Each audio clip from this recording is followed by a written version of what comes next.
चलो।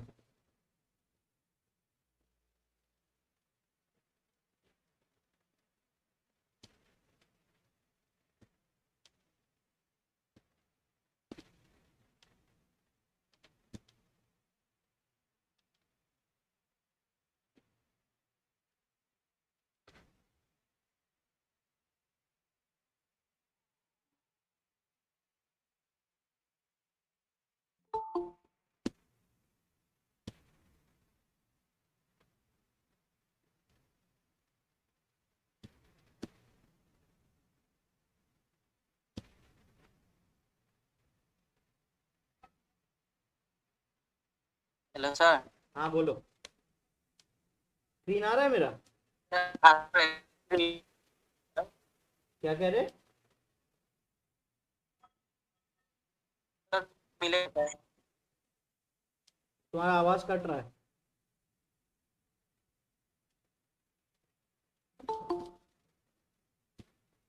चलो हम स्टार्ट करें। Yes sir. मेरा स्क्रीन सबके साथ शेयर हो रहा है ना? हाँ sir. Okay, let's start.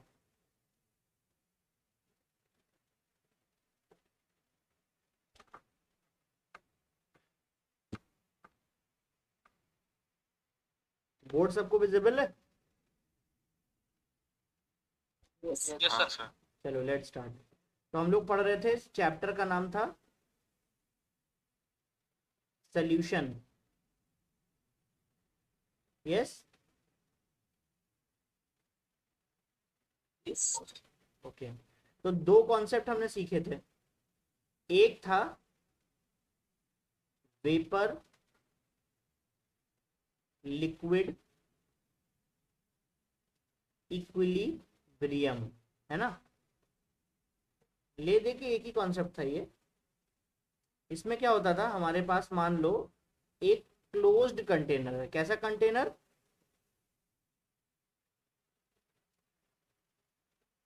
Closed container. ठीक है ना? इसको क्लोज कर देते हैं। यहां पे अगर मान लो मैंने कोई एक लिक्विड रखा, मान लो मैंने लिक्विड ए रखा, तो टाइम के साथ यहाँ पे बेटा क्या बनेंगे?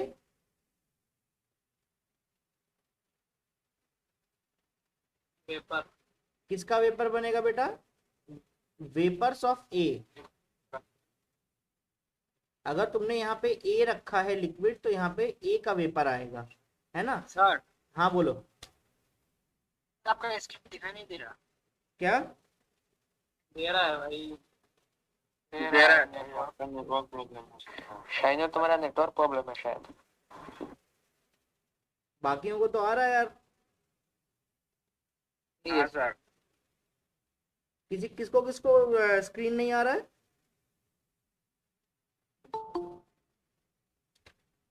सर आपने और किसी पे ऑन किया है ना, तो आपका दूसरा वाला को शायद पिन किया है। पूरा ही तो एक प्रॉब्लम है, देखो तो। सबको मेरे स्क्रीन आ रहा है ना?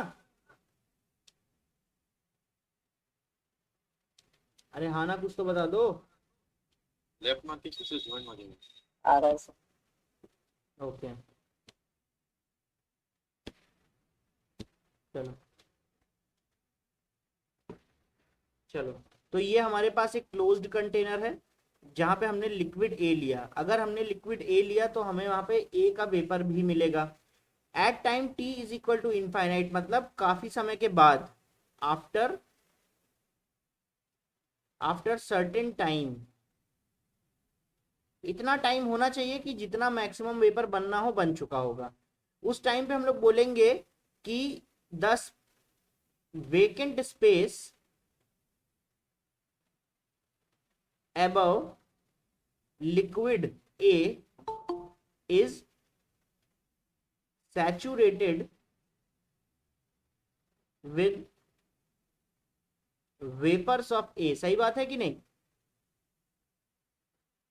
हाँ बोलो।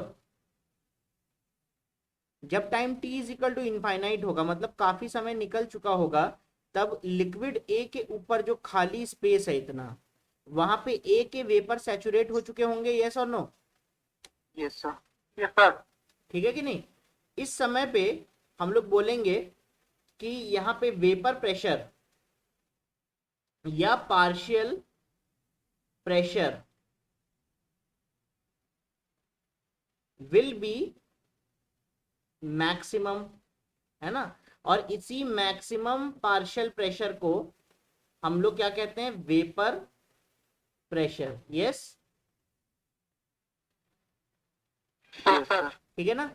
अगर केवल पार्शियल प्रेशर है उसको हम लोग, मान लो ये लिक्विड ए है तो हम लोग इसको पीए से रिप्रेजेंट करेंगे।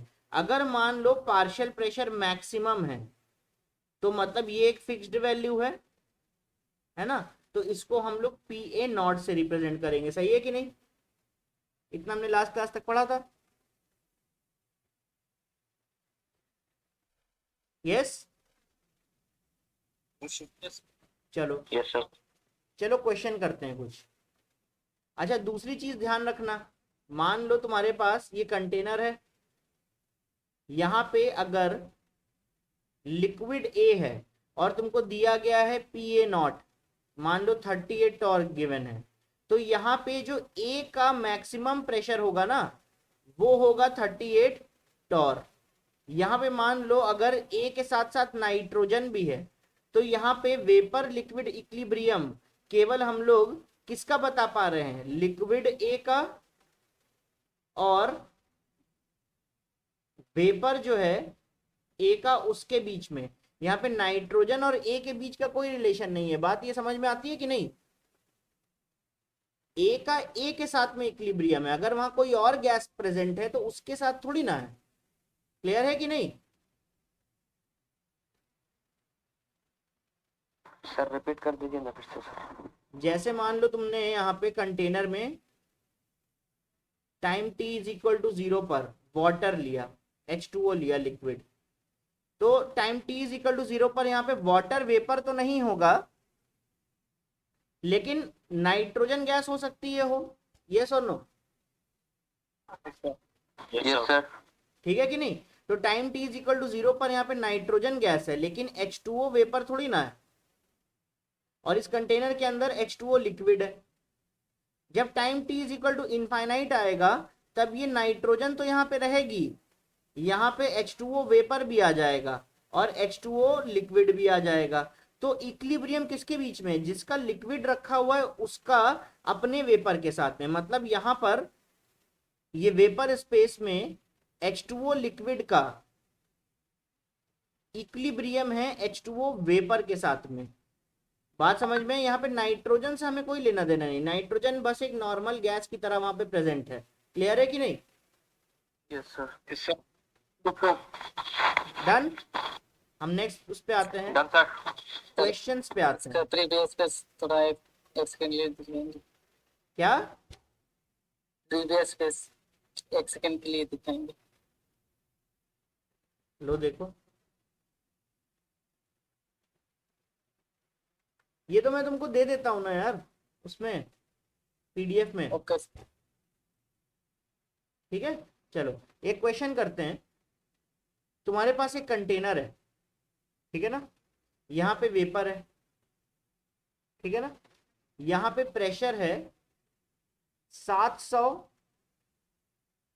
टॉर, 700 टॉर, और वॉल्यूम है 5 लीटर।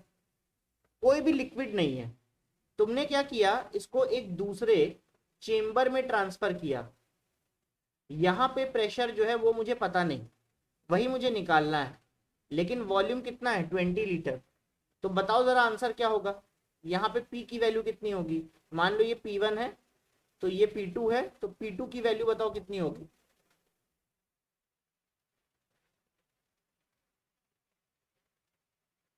बोलो।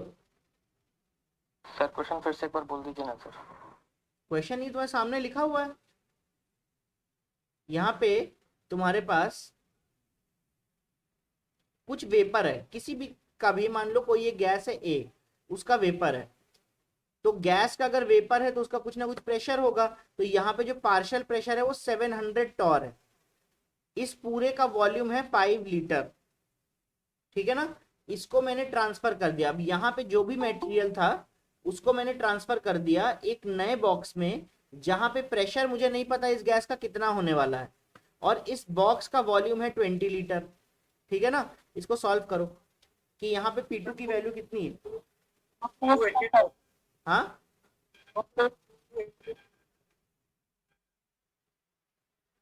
बोलो।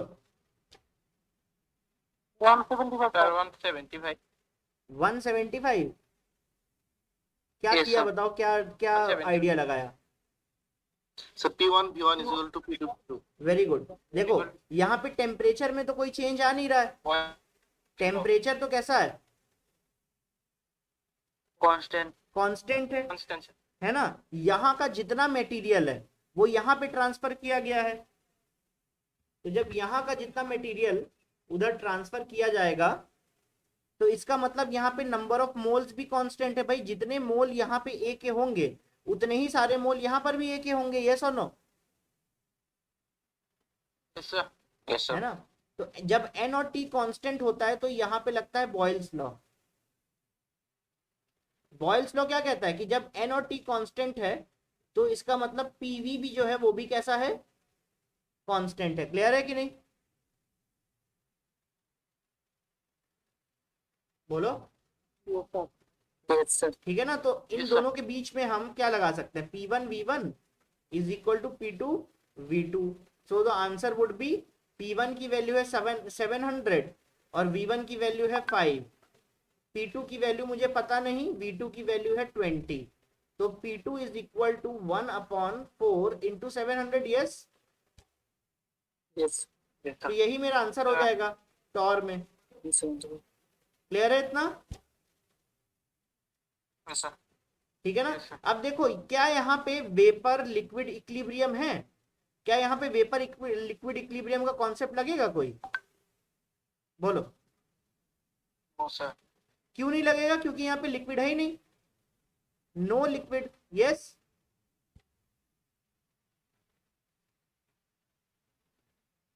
तो यहाँ पे इसका मतलब केवल ये नॉर्मल सी गैस थी जो एक्सपैंड कर रही थी, तो इसी वजह से हमने केवल गैस इक्वेशन से ही आंसर निकाल दिया। बात समझ में आई सबको। यस सर चलो एक और क्वेश्चन लेते हैं, क्वेश्चन नंबर 2। क्वेश्चन ये है कि मान लो तुम्हारे पास एक बॉक्स है, ठीक है ना, यहाँ पे एक लिक्विड है, लिक्विड ए, ठीक है ना, वॉल्यूम है यहाँ पे 10 लीटर, और लिक्विड का जो वेपर प्रेशर है मतलब PA0 है वो है मान लो 300 टॉर।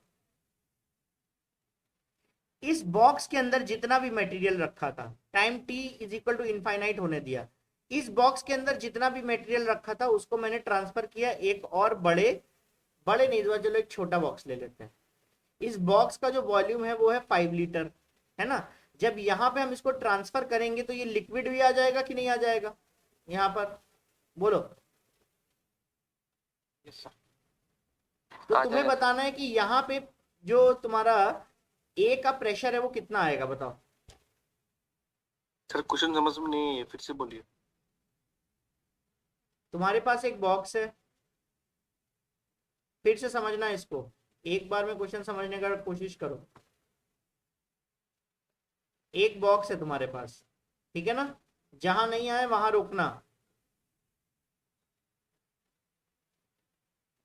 उसके अंदर लिक्विड रखा हुआ है, लिक्विड किसका है, ए का लिक्विड, कोई एक लिक्विड है ए, ठीक है ना। तुमको दिया गया है कि ए जो है उसका वेपर प्रेशर 300 टॉर है। इसका मतलब ए कभी भी लिक्विड बनाएगी तो मैक्सिमम जो प्रेशर बनेगा वो कितने का बनेगा, 300 टॉर का। तो जब यहां पर ये सैचुरेट हो जाएगा तो इसके अंदर जितना भी मटेरियल है हम लोग एक दूसरे बॉक्स में ले जाएंगे। इस बॉक्स का जो इसका वॉल्यूम था 10 लीटर इस बॉक्स का, अब जो हम दूसरा बॉक्स लेकर आए हैं उसका वॉल्यूम है कितना, 5 लीटर, है ना। और यहां पर जब इसको तुम ट्रांसफर करोगे तो यहाँ पर भी ए का लिक्विड रहेगा, ए का वेपर रहेगा। तो तुम्हें बताना है यहाँ पे ए का वेपर प्रेशर कितना है, यहाँ पे प्रेशर ए कितना जनरेट कर रहा है। 600 तो वोल्ट्स लगा के लेके बोलो 600 600। हाँ यस सर। गलत आंसर। मैंने ये क्वेश्चन इसीलिए तुमको कराया ताकि तुम्हें वेपर लिक्विड इक्विलिब्रियम में और नॉर्मल गैस के क्वेश्चन में फर्क समझ में आए। देखो जब तुम यहां से चीजों को इसके अंदर रखोगे तो यहाँ पे ए का लिक्विड आएगा। हाँ यस सर। Yes sir. जब यहाँ पे ए का लिक्विड आएगा और यहाँ पे ए जो है इवेपोरेट करेगा, तो लिक्विड के प्रेजेंस में, लिक्विड ए के प्रेजेंस में ए का वेपर मैक्सिमम कितना प्रेशर बना सकता है, 300 टॉर। तो जब तुम ए को इस पूरे सिस्टम को इधर पे ले आओगे तो ए जो है वो इवेपोरेट करेगा, और तब तक इवेपोरेट करेगा जब तक कि यहाँ पर 300 टॉर नहीं आ जाता। बात समझ में आई कि नहीं? Yes sir. यही तो है vapour yes sir. Liquid equilibrium, कि जब भी वेपर अपने ही लिक्विड के साथ में, मान लो वेपर भी ए का लिक्विड भी ए का, तो जब कोई वेपर अपने ही लिक्विड के साथ में कांटेक्ट में रहेगा तो उन दोनों के बीच में एक इक्विलिब्रियम आएगा। इक्विलिब्रियम का मतलब क्या है कि भाई सिचुएशन कुछ भी हो, हमेशा प्रेशर जो है वो पहले से जो डिफाइंड प्रेशर है उसी के बराबर आ जाएगा। यस और no? Yes sir. Yes sir. सबको ये बात अगर भेजे में घुस जाए तो बता दो। ये कॉन्सेप्चुअल है क्या सर? क्या ये तो कोई फॉर्मूला लगा के तो नहीं आएगा सर। फॉर्मूला लगा के क्यों आएगा? एक बात बताओ, तुम लोग घर पे जाके रिवाइज नहीं करते क्या? लास्ट क्लास में तो हमने वो ब्लॉक बना बना के इसको डिस्कस किया था। एक ब्लॉक है, उसको दूसरे में हमने फिर और पिस्टन को बढ़ा दिया ऊपर, फिर और पिस्टन को ऊपर बढ़ा दिया। तुम लोग ऐसे अनप्रिपेयर्ड आओगे क्लास में तो क्या मैं हर बार वही सेम चीज बताता रहूंगा? हाँ गाइस, तुम लोग घर पे जाके एकदम भी रिवाइज नहीं कर रहे क्या? अरे बच्चा लोग बोलो।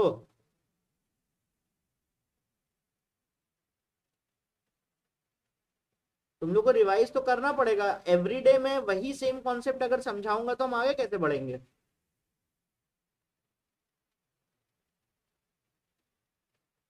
मैंने तुमको लास्ट क्लास में बार बार ये चीज क्वेश्चन भी करवाया मैंने।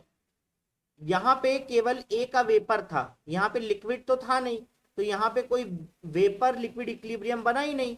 तो नॉर्मल गैस एक्सपैंड कर रही है तो गैस लॉ लगेगा, बॉयल्स लॉ, चार्ल्स लॉ या पीवी इक्वल टू एनआरटी लगेगा। जब यहाँ पे ए का लिक्विड है तो ये ए का वेपर भी आएगा यहाँ पर, तो इन दोनों के बीच में इक्विलिब्रियम पॉइंट पर प्रेशर हमेशा ए का इतना रहेगा। जब तुम इस पूरे टोटल मटेरियल को एक छोटे कंटेनर में ट्रांसफर कर दोगे तो ए जब भी यहाँ पे इवेपोरेट करेगा उसके बाद यहाँ पर जो प्रेशर बनाएगा वो वापस से 300 टॉर बनाएगा। यही तो इक्विलिब्रियम है कि बार बार सेम वेपर प्रेशर उसका ही लिक्विड जनरेट करेगा। Yes yes sir. भैया सुस्ती क्यों है भाई? क्लास में क्या हो गया तुम लोगों को बताओ गाइस। Yes sir. सबको क्वेश्चन समझ में आया ये? आया सर। चलो एक और क्वेश्चन तुमको करवाता हूँ, इसमें अब थोड़ा ध्यान लगाना। तुम्हारे पास ये कंटेनर है, ठीक है ना? यहाँ पे H2O लिक्विड है, ठीक है, और यहाँ पे N2 गैस है। तुमको बोला जा रहा है कि टोटल प्रेशर जो है वो 780 टॉर है। टोटल प्रेशर का मतलब देखो, अगर यहाँ पे N2 है और H2O लिक्विड है तो समय के साथ में यहाँ पे H2O वेपर तो बनेगा ही बनेगा ना। यस। और बताओ कौन सा सिस्टम है जो इक्विलिब्रियम पर है? नाइट्रोजन और H2O की H2O वेपर और H2O लिक्विड? H2 वेपर और H2 लिक्विड। H2O वेपर और H2O लिक्विड आपस में इक्विलिब्रियम पर है, ठीक है ना। तो नाइट्रोजन यहाँ पे क्या है, नॉर्मल गैस है, यहाँ पे नो VLE है। लेकिन H2O वेपर और H2O लिक्विड के अंदर VLE का कॉन्सेप्ट आ जाएगा कि नहीं आ जाएगा? Yes sir. ठीक है। तो तुमसे आएगा। क्या बोला गया है कि यहाँ पे दो गैसेस हैं, N2 और H2, दोनों का प्रेशर मिला के 780 टॉर होता है, और ये बोला गया है कि H2O का वेपर प्रेशर जो है वो है तुम्हारा 50 टॉर, ठीक है ना। और यहाँ पे जो कंटेनर है, कंटेनर का जो वॉल्यूम है वो वॉल्यूम है 15 लीटर। इसको उठाया और फिर एक नए कंटेनर के अंदर मैंने ट्रांसफर कर दिया, ठीक है ना। यहाँ पे कंटेनर का वॉल्यूम है 5 लीटर, ठीक है कि नहीं। तो यहाँ पे जो टोटल प्रेशर है सिस्टम का वो बताना है तुम्हें, बोलो कैसे करेंगे। क्वेश्चन समझ में आया?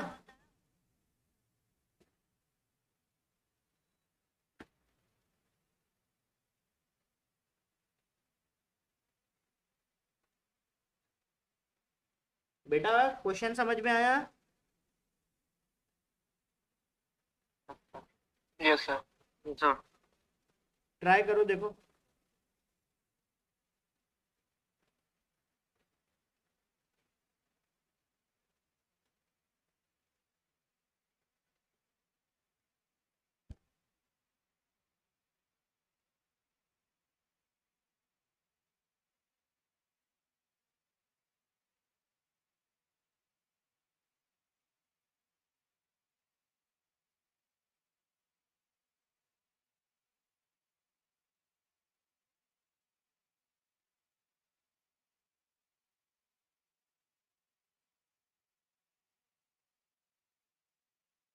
हो रहा है?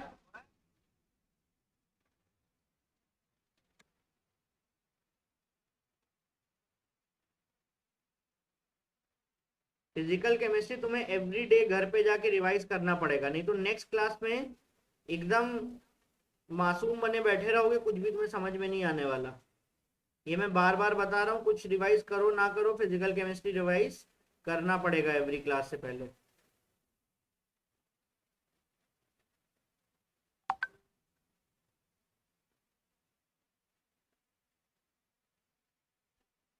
चलो सब लोग ट्राई करो इसको।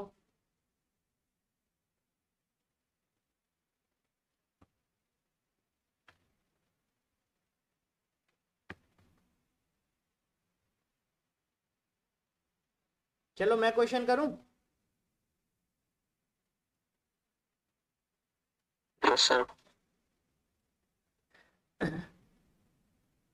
देखो तुम्हारे पास इस कंटेनर के अंदर गैसेस कौन कौन सी हैं, बताओ।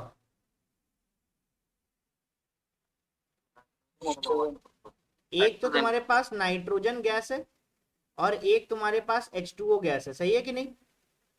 Yes sir. इसके अलावा और क्या है, H2O लिक्विड है,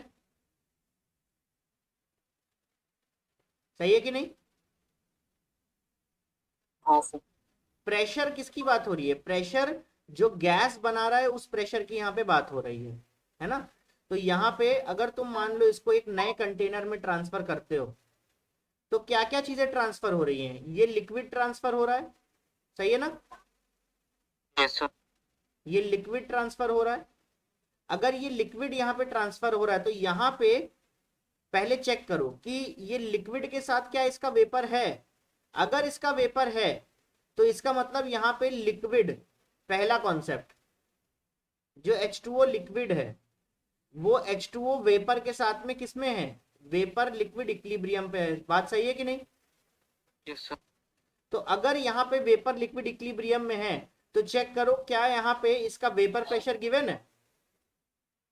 अगर वेपर प्रेशर गिवन है तो यहाँ पर भी जो H2O का प्रेशर है वो 38 रहेगा, और सॉरी 38 नहीं, कितना गिवन है, 50। यहां पर 50 रहा होगा। तो जब यहां पर आएगा तो फाइनली यहां पर भी वेपर लिक्विड इक्विलिब्रियम आएगा। तो यहाँ पर भी H2O का जो फाइनल प्रेशर है वो कितना रहा होगा बताओ? 50। ये तुमने किस कॉन्सेप्ट से निकाला? ये तुमने निकाला वेपर लिक्विड इक्विलिब्रियम के कॉन्सेप्ट से। क्लियर है इतना कि नहीं? क्लियर है कि नहीं? Yes sir. लेकिन इसके अलावा तुमने H2O का प्रेशर तो निकाल लिया, इसके अलावा दूसरा गैस भी है कि नहीं? कौन सा? नाइट्रोजन। नाइट्रोजन। अगर यहाँ पे तुम्हें पीटी की वैल्यू दी गई है इस केस में, तो पीटी का मतलब है टोटल गैस का प्रेशर। तो जितने गैस होंगे उनके प्रेशर को ऐड कर दो, तो जो प्रेशर होगा H2O का और जो प्रेशर होगा नाइट्रोजन का, उसको मिला के टोटल गैस का प्रेशर आ जाएगा। यस और नो? Yes sir. तो टोटल गैस का प्रेशर तुमको गिवन है 780। टोटल गैस का प्रेशर तुमको कितना गिवन है बोलो? 780, जिसमें से तुमको H2O नॉट गिवन है, इसका मतलब तुमको ये गिवन है। तो क्या यहाँ पर नाइट्रोजन का कितना प्रेशर था वो पता चल जाएगा कि नहीं? कितना हो गया बताओ? 730 टॉर। कोई प्रॉब्लम? कोई प्रॉब्लम?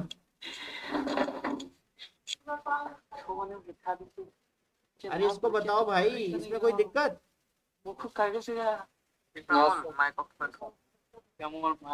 तो यहाँ पे नाइट्रोजन का प्रेशर था 730 टॉर। अच्छा, केवल नाइट्रोजन के बारे में सोचो, अपना पूरा का पूरा ध्यान जो है वो बस नाइट्रोजन पे रखो। अगर मान लो यहाँ पे सिर्फ नाइट्रोजन होता तो उसका प्रेशर होता 730 टॉर, और उसको तुम अगर मान लो यहाँ ट्रांसफर करते तो यो नाइट्रोजन का एक्सपेंशन होता कि नाइट्रोजन का कॉन्ट्रैक्शन होता? बताओ। यहाँ पे वॉल्यूम था 15 लीटर और यहाँ पे वॉल्यूम है 5 लीटर। बताओ। कॉन्ट्रैक्ट होता सर। तो केवल नाइट्रोजन का प्रेशर क्या बढ़ जाता या कम हो जाता? बोलो। प्रेशर बढ़ जाता। नाइट्रोजन का प्रेशर बढ़ जाता। तो नाइट्रोजन क्या यहाँ पे वेपर लिक्विड इक्विलिब्रियम पे है? नहीं, क्योंकि नाइट्रोजन का लिक्विड थोड़ी ना है, यहाँ पे H2O का लिक्विड है। तो यहाँ पे तुम नॉर्मल नाइट्रोजन को एक गैस की तरह ट्रीट कर सकते हो। तो अगर तुम नाइट्रोजन को एक गैस की तरह ट्रीट करते हो तो क्या लगाओगे? Normal contraction. तो P1V1 is equal to P2V2। तो नाइट्रोजन का P1 इसका मतलब 730, नाइट्रोजन का V1 तो V1 वॉल्यूम तो पूरा ही लोगे, तो V1 कितना है 15। नाइट्रोजन का P2 है ना, और नाइट्रोजन का V2 तो कितना आ गया बताओ? 1 2 3। तो P आ गया 730 इंटू 3। सही है कि नहीं? बोलो। क्लियर है इतना? तो 730 इंटू 3 कितना हो जाएगा? 7 से 14 21 21 2190। तो यहाँ पे जो नाइट्रोजन का प्रेशर बनेगा वो 2190 टॉर बनेगा कि नहीं बनेगा? बोलो।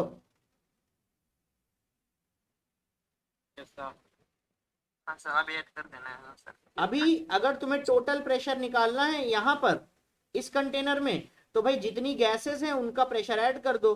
तो प्रेशर कितना है? 50 प्लस 2190। तो मेरे ख्याल से आंसर 2240 आ जाएगा टॉर की नहीं आ जाएगा?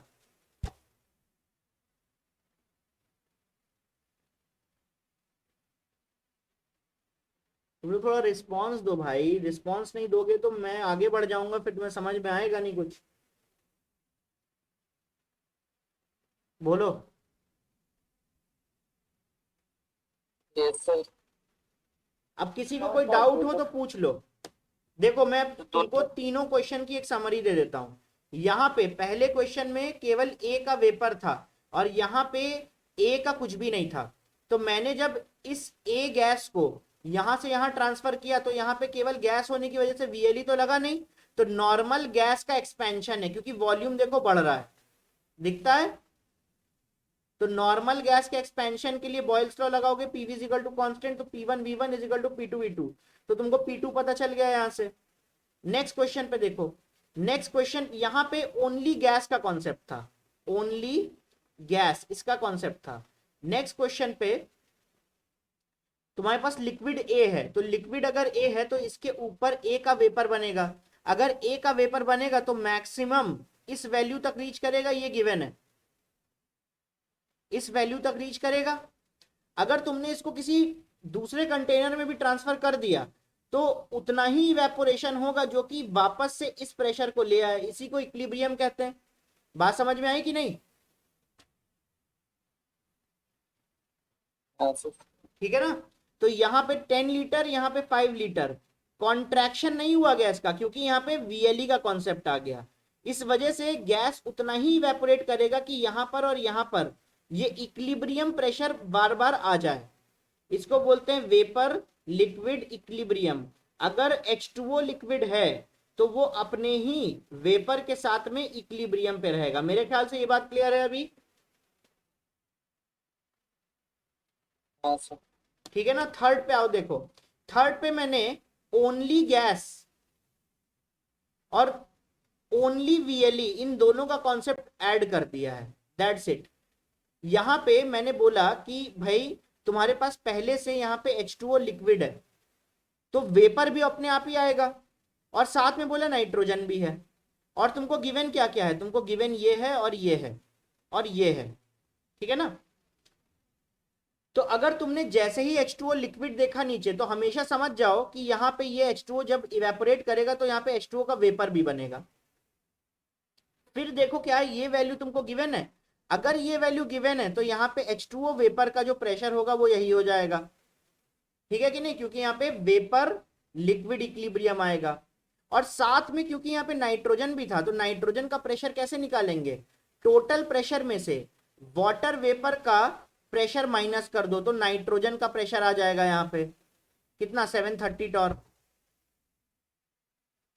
नाइट्रोजन का प्रेशर आ जाएगा यहाँ पे 730 टॉर, ठीक है ना? तो यहाँ पे जब तुमने सॉल्व कर लिया तो वॉल्यूम था 15 लीटर।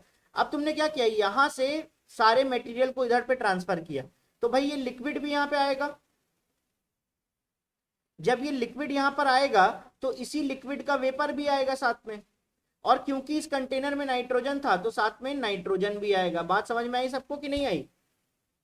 Yes sir. ठीक है ना? तो लिक्विड और वेपर अगर साथ में है तो यहाँ पे प्रेशर में चेंज आएगा नहीं। तो वाटर 50 था यहाँ पे तो यहाँ पर भी 50 है, लेकिन नाइट्रोजन और उसका लिक्विड तो साथ में है नहीं, तो नाइट्रोजन नॉर्मली एक्सपैंड करेगा या नॉर्मली कॉन्ट्रैक्ट करेगा, ठीक है ना? तो यहाँ पे कॉन्ट्रैक्ट था इसीलिए नाइट्रोजन का केवल प्रेशर बढ़ गया, कितना, 2190 टॉर। तो हमने नाइट्रोजन के ऊपर P1V1 is equal to P2V2 लगवा दिया। क्लियर है इतना कि नहीं? Yes sir.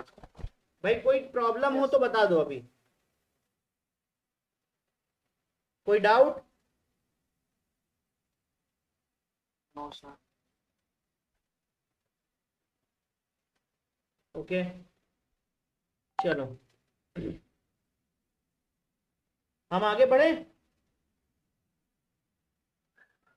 Yes sir.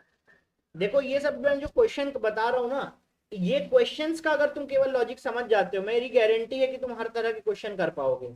लेकिन तुम्हें बेटा थोड़ा मेहनत करनी पड़ेगी। अगर तुम घर पे जाके चीजों को रिवाइज नहीं कर रहे हो तो हम हर क्लास में एक छोटा सा रिवीजन नहीं ले सकते, ये समझ रहे हो ना? क्योंकि कोर्स बहुत ज्यादा है। अगर हम हर क्लास में ऐसा गैप लेते रहेंगे कि पुरानी चीजों को हम याद कर लें फिर से एक बार, तो वैसा पॉसिबल नहीं है, फिर हमारा कोर्स कैसे होगा? तो आई रिकमेंड कि भाई तुम बोर्ड का जो भी पढ़ते हो लेकिन नीट में जो भी तुम पढ़ रहे हो वो एक लेवल क्योंकि ऊपर है, इसलिए तुम बेसिक से स्टार्ट करके तुम उस लेवल तक एटलीस्ट रिवीजन के मोड में पहुंचो।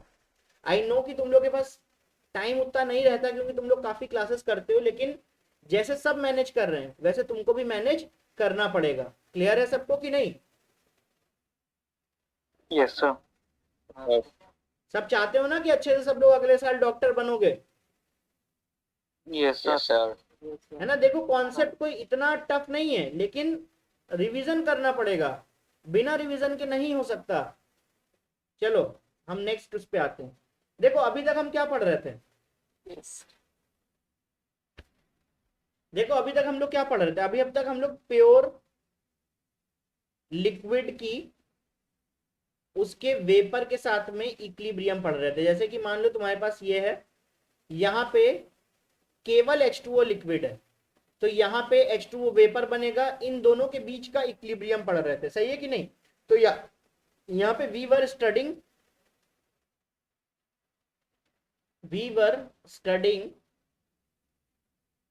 concepts of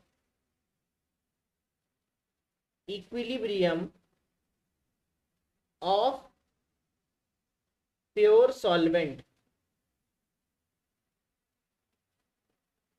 बात सही है कि नहीं। ये अभी तक तुमने प्योर सॉल्वेंट के बारे में पढ़ा, ये बात क्लियर है सबको कि नहीं। Yes sir. लेकिन अब हम लोग क्या किस तरफ बढ़ रहे हैं आगे, अब हम लोग सॉल्यूशन की तरफ बढ़ रहे हैं। देखो सॉल्यूशन दो तरह के हो सकते हैं, मैंने तुमको पहले ही बताया था कि हम लोग दो तरह के सॉल्यूशन के बारे में पढ़ेंगे। और सॉल्यूशन में दो कंपोनेंट होता है, एक होता है सॉल्वेंट और दूसरा कंपोनेंट कौन सा होता है, सॉल्यूट। सॉल्वेंट को हम कंपोनेंट ए के नाम से जानेंगे और सॉल्यूट को हमेशा हम कंपोनेंट बी के नाम से जानेंगे। क्या ये बात सबको याद रहेगी। Yes sir. ठीक है ना सर। तो सॉल्यूशन को हमें दो तरीके से पढ़ना है, सॉल्यूट प्लस सॉल्वेंट, यहाँ पर भी सॉल्यूट प्लस सॉल्वेंट। एक बार हमें पढ़ना है कि जब तुम्हारा सॉल्वेंट जो है वो लिक्विड हो और जो सॉल्यूट है वो कैसा हो, सॉलिड हो। और एक बार हमें पढ़ना है जब हमारे पास सॉल्वेंट जो है वो लिक्विड हो और जो सॉल्यूट है वो भी कैसा हो, लिक्विड हो। तो हमें लिक्विड प्लस सॉलिड एक ऐसा सोल्यूशन के बारे में पढ़ना है और लिक्विड प्लस लिक्विड एक ऐसे सोल्यूशन के बारे में पढ़ना है। फॉर एग्जाम्पल अगर सॉल्ट के साथ में हम वाटर लगा दें तो वाटर तुम्हारा सॉल्वेंट हो गया, सॉल्ट तुम्हारा सॉल्यूट हो गया, तो सॉलिड प्लस लिक्विड का एक सोल्यूशन बन गया कि नहीं बन गया, बन गया सर। ठीक है ना सर। और अगर मान लो हम लिक्विड, जैसे कि एग्जाम्पल के तौर पे वाटर के साथ में अल्कोहल ले लें, तो वाटर भी तुम्हारा लिक्विड फॉर्म में होता है, वाटर को मान लेते हैं हम लोग यहाँ पे सॉल्यूट, और जो अल्कोहल है उसको हम मान लेते हैं सॉल्यूट, ये भी कैसा होता है, लिक्विड। तो यहाँ लिक्विड प्लस लिक्विड का सोल्यूशन है और यहाँ पे लिक्विड प्लस सॉलिड का सोल्यूशन है। क्लियर है इतना। हाँ सर। Yes sir. हाँ सर।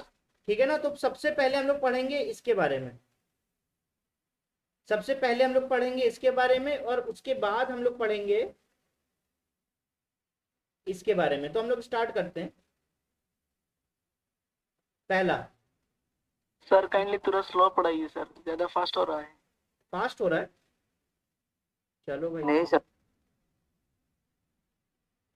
चलो चलो हमारे पास जो सोल्यूशन है, पहला जो हम लोग पढ़ने वाले हैं सोल्यूशन, वो पढ़ने वाले हैं सॉल्वेंट जो होगा हमारा वो होगा लिक्विड, है ना, और जो सॉल्यूट होगा वो होगा सॉलिड। ठीक है ना, इतना समझ में आता है। तो ये केस 1 है हमारे पास। ठीक है, तो केस 1। अब हमेशा ध्यान रखना कि हम लोग कोई भी चीज पढ़ने से पहले एक डेटा शीट बनाएंगे। डेटा शीट जैसे कि जब हम लोग इस तरह का एक सोल्यूशन ले रहे हैं तो हम लोग एक शीट बनाते हैं जहां पे हम लोग सॉल्यूट के बारे में लिखेंगे और हम लोग सॉल्वेंट के बारे में लिखेंगे। ठीक है ना। तो अगर हम लोग नेचर की बात करें तो सॉल्यूट हमारा सॉलिड है, तो सॉल्यूट हमारा नॉन वोलेटाइल होगा कि नहीं होगा, जबकि सॉल्वेंट हमारा लिक्विड है, तो सॉल्वेंट वोलेटाइल होगा कि नहीं होगा, बताओ। ये पॉइंट समझ में आ गया तो बताओ। हाँ सर। ठीक है ना। फॉर एग्जाम्पल अगर मान लो तुम्हारे पास सॉल्ट है, अगर सॉल्ट को तुम ऐसे ही रख दो ओपन एयर में, तो क्या सॉल्ट उड़ जाएगा, क्या सॉल्ट वेपराइज हो जाएगा, बोलो। नहीं होगा। तो अगर तुम्हारा सॉल्ट जो है वो वेपराइज नहीं होगा तो उसको बोलेंगे नॉन वोलेटाइल, सही है कि नहीं? Yes sir. जबकि अगर तुम मान लो पानी रख दो, वाटर रख दो, वाटर वेपराइज हो जाएगा कि नहीं हो जाएगा ओपन एयर में? हो जाएगा। तो उसको बोलेंगे वोलाटाइल। होगा। क्लियर है इतना? नेक्स्ट आते हैं कि फिजिकल स्टेट क्या है। सर नेक्स्ट आते हैं कि फिजिकल स्टेट क्या है। देखो, जो सॉल्यूट है वो सॉलिड स्टेट में है, और जो सॉल्वेंट है वो हम कैसा पढ़ रहे हैं, लिक्विड स्टेट में। कोई प्रॉब्लम? कोई प्रॉब्लम इसमें?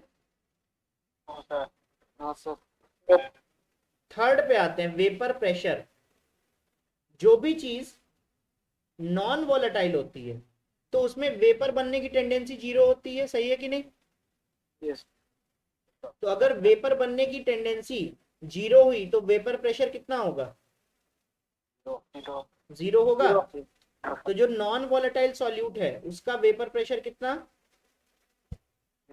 जीरो। जीरो। और जो सॉल्वेंट है, क्या सॉल्वेंट वेपराइज फॉर्म में जा सकता है कि नहीं? जा सकते हैं। उसका कुछ ना कुछ वेपर प्रेशर जरूर रहेगा। तो यहां पे मान लो हम पीबी की वैल्यू तो जीरो कह रहे हैं, लेकिन हम लोग यहाँ पे जो पीए की वैल्यू है और वेपर प्रेशर कह रहे हैं, तो वेपर प्रेशर हमेशा मैक्सिमम पार्शियल प्रेशर होता है। तो यहाँ पे पीए नॉट बोलेंगे कि नहीं बोलेंगे? पीए नॉट की वैल्यू यहाँ पे कुछ ना कुछ जरूर रहेगी। यस। Yes sir. जैसे कि अभी हमने वाटर की 50 टॉर देखी थी कि नहीं? क्लियर है इतना? हाँ सर। अब देखो, अगर मुझे मोल्स निकालने होंगे तो अगर मान लो सॉल्यूट भी है, देखो जो जो चीजें कैलकुलेशन में यूज आती है ना, मैं सब तुम्हें पहले बता दे रहा हूँ। तुम्हें बस अपने दिमाग में वो चीजें रखनी है और उसको अप्लाई करना है। अब कैसे अप्लाई करोगे उसको, वो तुम्हारे पास में उसका कुछ ना कुछ तोड़ जरूर होना चाहिए कि ये सब चीजें तुम्हें याद कैसे रहेंगी। ठीक है ना? फॉर एग्जाम्पल, ये सॉल्यूट है बी, तो सॉल्यूट अगर हम मोल्स निकालेंगे सॉल्यूट का, तो सॉल्यूट के जो मोल्स होंगे, है ना, वो क्या होगा, mass of B whole divided by molar mass of B, यही होगा कि नहीं होगा? Yes sir. या तो इसको मैं थोड़ा अगर और अच्छे से लिखूं,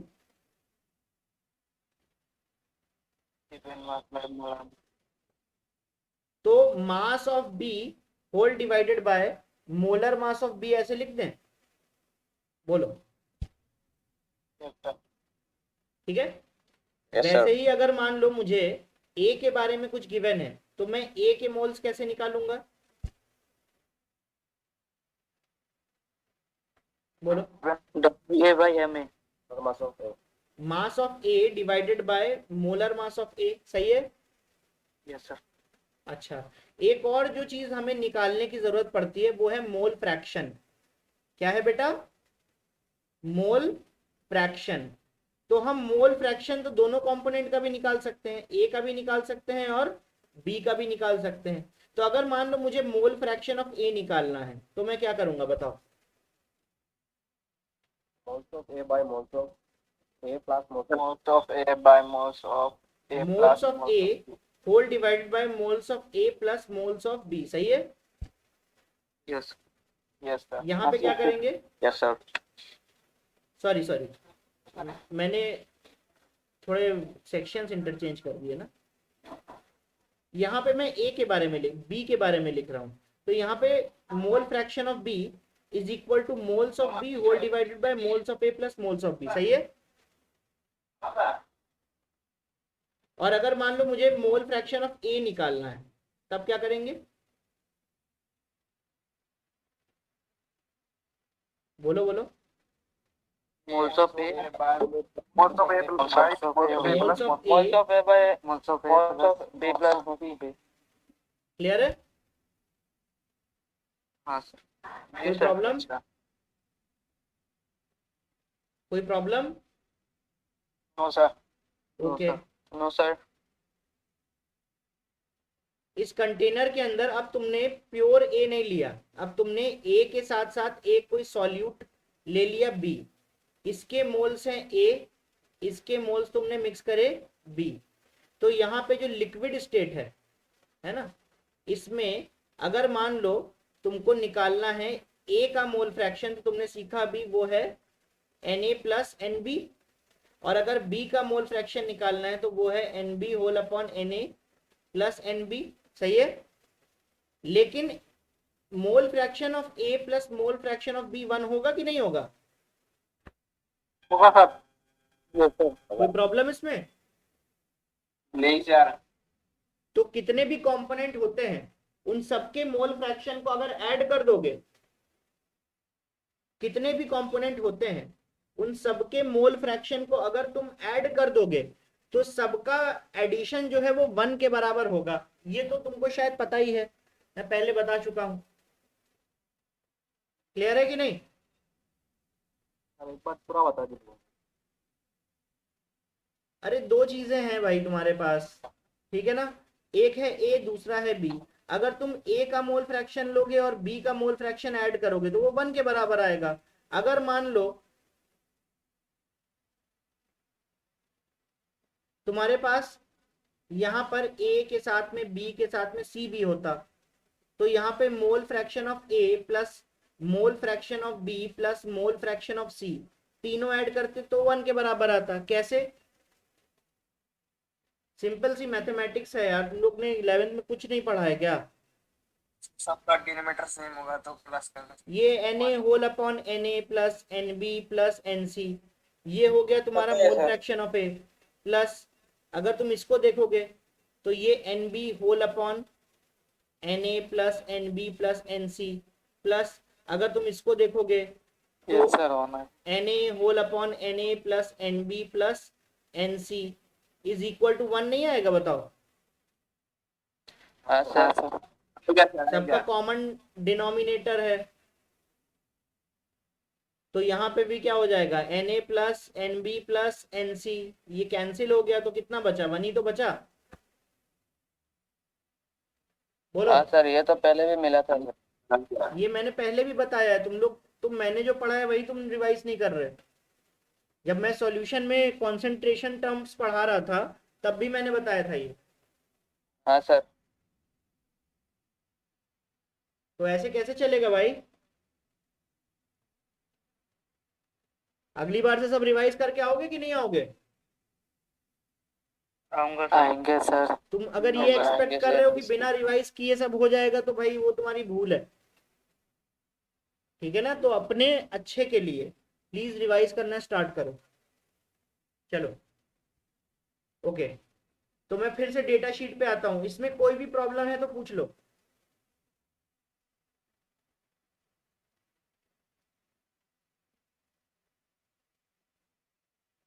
इसमें कोई भी प्रॉब्लम है तो पूछ लो।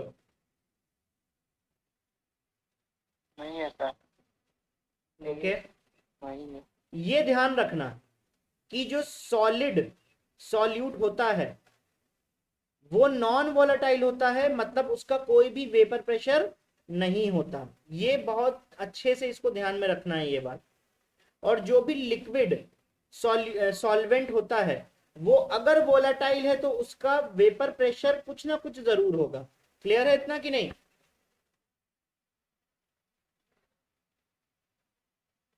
हाँ,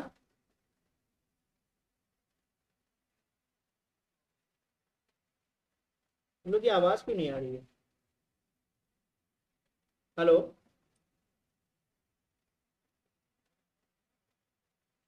हेलो।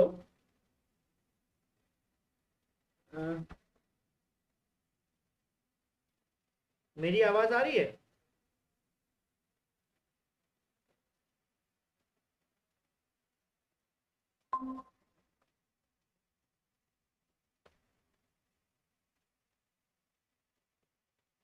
हेलो सर, अटक गए। एक सेकेंड, नेट का इशू आ रहा है, रुको। को भाई को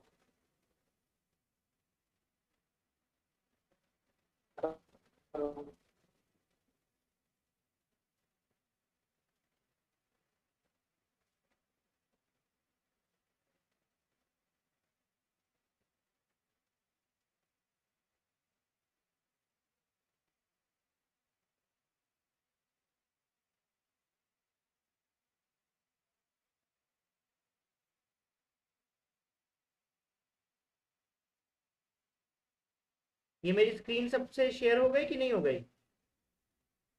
हो गया सर, आ रहा है सर, हो ओके गया ओके, सर, आ रहा है। ठीक है ना। तो ये बात जरूर ध्यान रखना कि जो सॉल्यूट है वो नॉन वॉलेटाइल नेचर का है, और अगर वो नॉन वॉलेटाइल नेचर का है तो उसका वेपर प्रेशर कितना है? 0। क्लियर है इतना? Yes sir, yes sir. Okay, चलो हम नेक्स्ट पेज पे आते हैं। सोचो जरा कि अगर मेरे पास सॉल्यूशन है ना, किसी एक सॉलिड का लिक्विड के साथ में, तो वो दिखने में कैसा होगा? अगर हमारे पास मान लो केवल प्योर लिक्विड होता, तो सरफेस पे केवल ए के मॉलिक्यूल होते कि नहीं होते? सर सुनाई नहीं दिया सर, क्या बोला आपने? क्या हुआ? साउंड नहीं आ रहा है? सर नेटवर्क प्रॉब्लम हो रहा है सर, ब्रेक हो रहा है सर। सर ब्रेक हो गया। किसका सर प्रॉब्लम? सुनाई नहीं दे रहा है सर, आवाज, आपकी आवाज नहीं आ रही है सर। मेरा आवाज नहीं आ रहा है? अभी आ रहा है? सर अभी क्लियर है सर। अच्छा, स्टार्ट करूं? अगर मान लो तुम्हारे पास यस सर। सॉलिड और लिक्विड का सॉल्यूशन होता, है ना, तो क्या सिचुएशन बनती सरफेस की, हम वो डिस्कस कर रहे हैं। तो उसके लिए हमें पहले देखना होगा कि अगर मान लो मेरे पास केवल लिक्विड ए होता, तो यहां सरफेस में केवल ए के मॉलिक्यूल होते कि नहीं होते? बोलो, केवल यहाँ पे ए के मॉलिक्यूल होते कि नहीं होते? अगर केवल लिक्विड ए होता तो, यस और नो? क्या,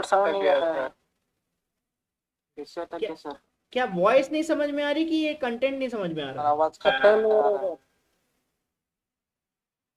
सर, आप आपका वॉइस बीच में कुछ समझ में नहीं आ रहा है अच्छा एक सेकंड रुको, सर। कुछ प्रॉब्लम हुआ होगा, रुको। सर अटक अटक के आ रहा है बीच में सर, इसीलिए समझ में नहीं आ रहा है।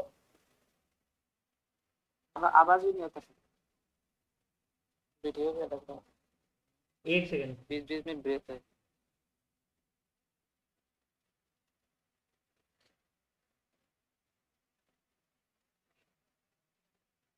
देखो अभी आएगी आवाज, आ रही है? देखो अभी आएगी आवाज, आ रही है? जी सर। अभी आवाज आ रही है मेरी?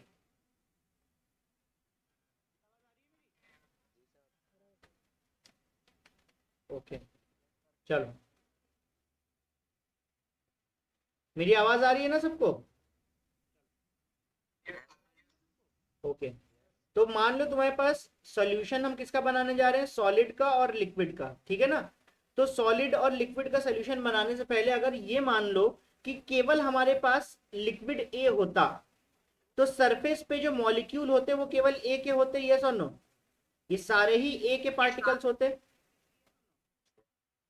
ठीक है कि नहीं?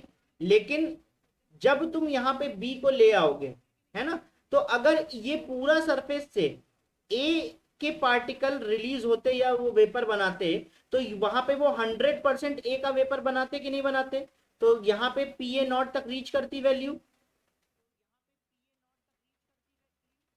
हाँ,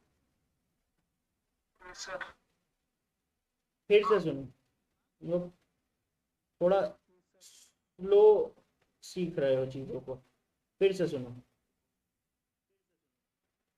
मेरे पास मान लो ये कंटेनर है, ठीक है ना, तुम लोग मुझे आंसर बताओ। अगर मैंने यहाँ पे केवल ए लिया होता, तो पूरे सरफेस पे केवल ए के मॉलिक्यूल्स होते कि नहीं होते? केवल अगर मैंने यहाँ पे ए लिया होता, ठीक है ना, ए के पार्टिकल्स होते हैं, तो यहाँ पे जो सरफेस है फिलहाल अभी 100% उसमें ए है, ठीक है ना। तो जब 100% सरफेस पे ए बैठा हुआ है, तो यहाँ पे जो वेपराइजेशन होगा वो भी अपने 100% पावर से होगा कि नहीं होगा? जो वेपर बनेगा वो भी 100% बनेगा कि नहीं बनेगा? और जब वेपर 100% बनेगा, और जब वेपर 100% बनेगा, तो यहाँ पे जो ए की वैल्यू है वो मैक्सिमम रीच करेगी कि नहीं करेगी? बोलो, ठीक है ना। तो यहाँ पे ये केस था प्योर लिक्विड ए के लिए। लेकिन अगर मेरे पास सोल्यूशन है, अगर मेरे पास सोल्यूशन है, ठीक है ना, तो यहाँ पे सरफेस में ए के साथ साथ बी भी प्रेजेंट होगा कि नहीं होगा।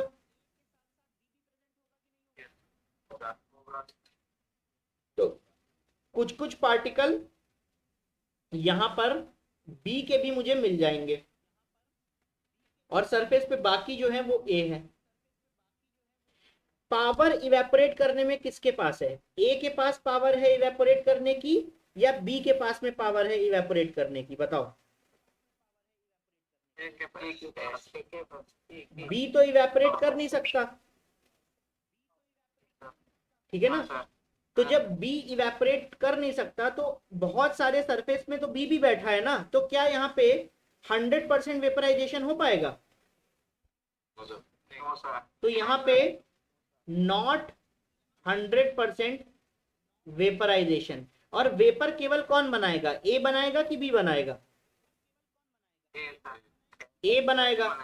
तो अगर यहाँ पे ए का 100% वेपराइजेशन नहीं हो पा रहा है, क्योंकि यहाँ पे 100% सरफेस पे ए नहीं बैठा है, तो यहाँ पे जो वेपर है वो मैक्सिमम तक नहीं जाएगा।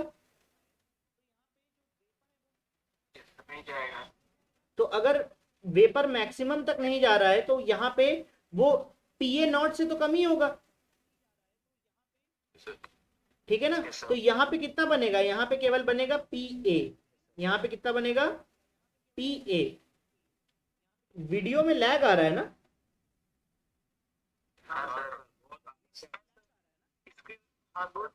कुछ तुम लोग को सोल्यूशन पता है तो बताओ, वीडियो में लैग ना आए। कोई सॉल्यूशन जानते हो। नेटवर्क प्रॉब्लम होगा सर इसमें। नेटवर्क प्रॉब्लम होगा। नहीं तो का कोई सॉल्यूशन है सर, वो पूछ रहा था। मैं पूछ रहा हूँ क्या तुम लोगों को कोई इस प्रॉब्लम का सॉल्यूशन पता है।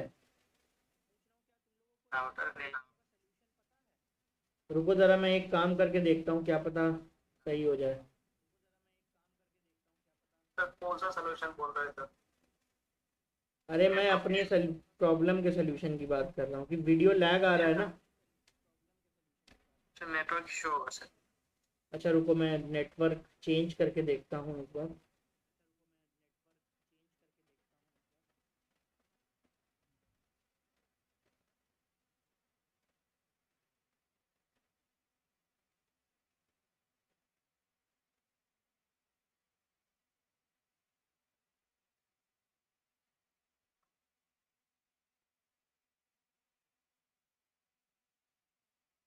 चलो मैंने नेटवर्क चेंज कर लिया। अभी आ रहा है, अभी नहीं आ रहा है देखो। अभी मैं एस लिख रहा हूँ, एस एच। अभी अभी ठीक है सर। हाँ सर, इसका मतलब नेटवर्क का प्रॉब्लम था, ठीक है ना। अभी सही हो गया। चलो तो देखो बेटा, यहाँ पर मैक्सिमम ए तो बनेगा नहीं, तो यहाँ पे मैक्सिमम वेपर का प्रेशर भी नहीं बनेगा, यस और नो। तो हम लोग यहाँ पे पी ए तो हम लोग यहाँ पे पी ए तो लिखेंगे, लेकिन ऊपर नॉट नहीं लगाएंगे। बात समझ में आई कि नहीं। नॉट का मतलब मैंने बार बार क्या बताया, वो मैक्सिमम वेपर प्रेशर है। तो यहाँ पे वेपर प्रेशर तो ए का होगा, लेकिन वो मैक्सिमम वेपर प्रेशर नहीं होगा। बात समझ में आई कि नहीं, क्लियर है। चलो तो हम लोग यहाँ पे कंक्लूजन लिख लेते हैं। कंक्लूजन ये है कि in a solution of liquid plus solid, ठीक है ना, लिक्विड को ए से और सॉलिड को बी से डिनोट कर रहे हैं। The vapour pressure of solution, हम लोग इसको बोलेंगे वेपर प्रेशर ऑफ सॉल्यूशन, क्योंकि बी तो वेपर बना नहीं रहा है, केवल सॉल्यूशन में ए वेपर बना रहा है। तो जो ए का वेपर बनेगा उसी को ही हम सॉल्यूशन का वेपर प्रेशर मानेंगे। बात समझ में आए कि नहीं, ठीक है ना। तो हम लोग कह रहे हैं कि in a solution of liquid plus solid the vapour pressure of solution is less than vapour pressure of pure solvent. बात समझ में आई? क्लियर है सबको? ओके, ठीक है ना। चलो हम नेक्स्ट पेज पे बढ़ते हैं। देखो अब हम लोग इसके मैथमेटिकल अप्रोच में जाते हैं।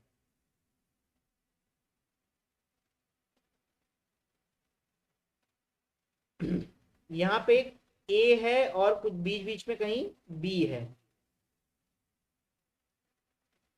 ए का मोल फ्रैक्शन है एक्स ए, बी का मोल फ्रैक्शन है एक्स बी, ठीक है ना।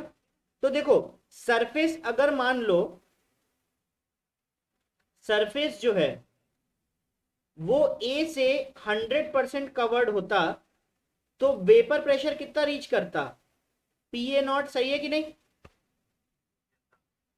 लेकिन मान लो जो सरफेस, थोड़ा सा अपना कॉमन सेंस लगाना, ए से केवल 75% भरा हुआ है, ठीक है ना, 75% भरा हुआ है, तो यहाँ पे प्रेशर कितना होता है ए का बताओ? 3/4 ऑफ पी ए नॉट होता कि नहीं होता बताओ? बात समझ में आई? देखो अगर 100% भरा हुआ है तो पूरा पी ए नॉट आएगा प्रेशर, लेकिन मान लो 75% भरा है, मतलब ए जो है वो 3/4 है, तो यहाँ पे जो ए का प्रेशर बनेगा वो भी कितना बनेगा? 3/4 बनेगा, ठीक है ना। जितना सरफेस ए से कवर है बस उतना ही वेपराइज हो पाएगा, तो उतनी ही रेशियो में तुम्हारा वेपर प्रेशर भी कम हो जाएगा। बात क्लियर है कि नहीं? ठीक है ना। तो सिंपल सी बात यह है कि यहाँ पे जब भी सोल्यूशन होगा, कभी भी सोल्यूशन होगा, है ना, ए प्लस बी का, तो वहां पे जो ए का प्रेशर है वही सोल्यूशन का प्रेशर है ना, और वो प्रोपोर्शनल होगा कि सरफेस में ए कितना है, मतलब मोल फ्रैक्शन ऑफ ए के ऊपर डिपेंड करेगा। बात समझ में आई कि नहीं?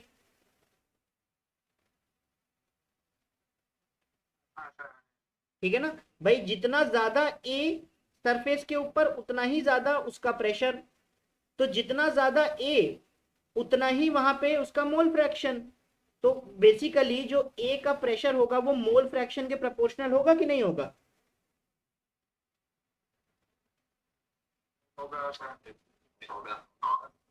ठीक है ना। तो यहां पे हम लोग क्या करते हैं, इसको मैं थोड़ा नेक्स्ट पेज पे ले आता हूं। यहां पे हम लोग क्या करते हैं कि सोल्यूशन के लिए ए प्लस बी है, ए तुम्हारे पास लिक्विड है, बी तुम्हारे पास सॉलिड है, तो हम क्या लिख सकते हैं कि सोल्यूशन का जो प्रेशर है वो केवल ए से बन रहा है, तो P A is proportional to mole fraction of A, ठीक है ना। अब देखो जब हम लोग प्रोपोर्शनैलिटी हटाते हैं तो यहाँ पे एक प्रोपोर्शनैलिटी कांस्टेंट आता है, मान लेते हैं हम उसको के, कोई प्रॉब्लम? ठीक है। अब यहाँ पे एक कंडीशन पुट करते हैं। हमें तो पता ही है कि अगर प्योर सॉल्वेंट होता, प्योर सॉल्वेंट में एक्सए की वैल्यू कितनी होती? 1 होती कि नहीं होती? प्योर सॉल्वेंट में एक्सए की वैल्यू 1 होती कि नहीं होती? तब जो यहाँ पे पीए है वो पीए नॉट के बराबर होता। क्लियर है?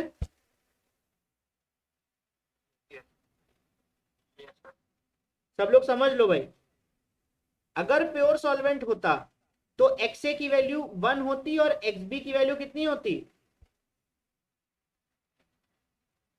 0, क्योंकि X A plus X B is equal to 1 है। तो अगर ए की वैल्यू अपने आप में ही 1 है तो एक्सबी की वैल्यू अपने आप में कितनी हो जाती है? 0, ठीक है ना। तो प्योर सॉल्वेंट के लिए देखो मैथमेटिकली कंडीशन मैंने कैसे पुट की, X A is equal to 1, मतलब केवल ए है, तो बी कितना है? 0। तो यहाँ पे सॉल्यूशन तो है नहीं, प्योर लिक्विड है, तो प्योर लिक्विड में मैक्सिमम वेपर प्रेशर जनरेट होगा, तो पी ए नॉट। क्लियर है कि नहीं? तो इस कंडीशन को अगर इसमें पुट करें, इस कंडीशन को इसमें अगर हम पुट करें तो देखो पीए जो है वो पीए नॉट के बराबर है, सही है ना,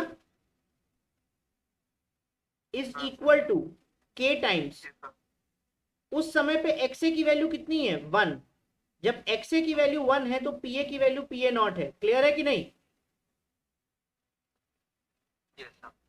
तो क्या मुझे इस कांस्टेंट की वैल्यू पता चल गई पीए नॉट?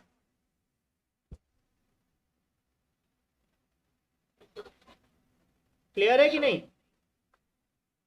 तो देखो मेरे पास, बोलो बोलो। हमेशा एक्स है वन तो नहीं रहेगा, तब तो चेंज होगा। हाँ हाँ तब चेंज होगा। मैं, ये तो कांस्टेंट है ना, के की वैल्यू तो चेंज नहीं होगी ना, के तो एक कांस्टेंट है ना जिसको बोलते हैं प्रोपोर्शनैलिटी कांस्टेंट। हाँ वो समझे सर, एक्स ए का वैल्यू चेंज होगा तो सर के का भी चेंज हो जाएगा ना, वन नहीं, के का वैल्यू कैसे चेंज होगा?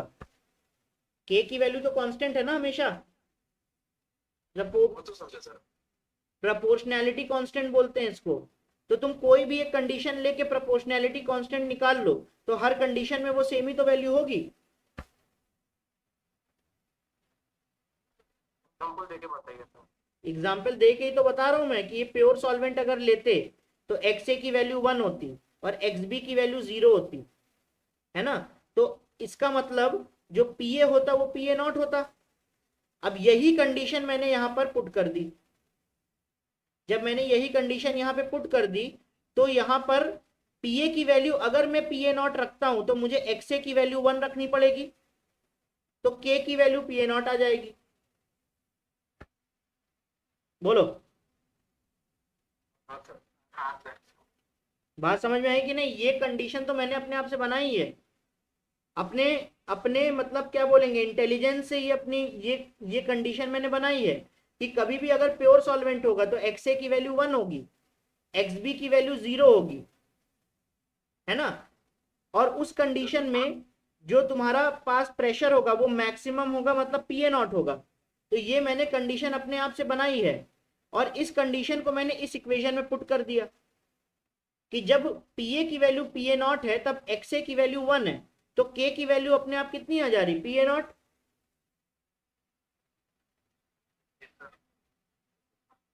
हाँ,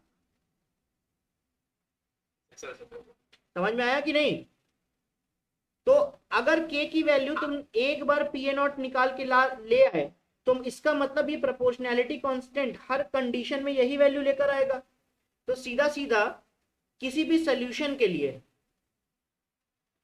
और सोल्यूशन कैसा होना चाहिए, सॉलिड प्लस लिक्विड, किसी भी सोल्यूशन के लिए जो पीए है मतलब सॉल्यूशन का वेपर प्रेशर है वो होगा प्योर लिक्विड के वेपर प्रेशर के बराबर इनटू प्योर लिक्विड का मोल फ्रैक्शन। बात समझ में आई कि नहीं?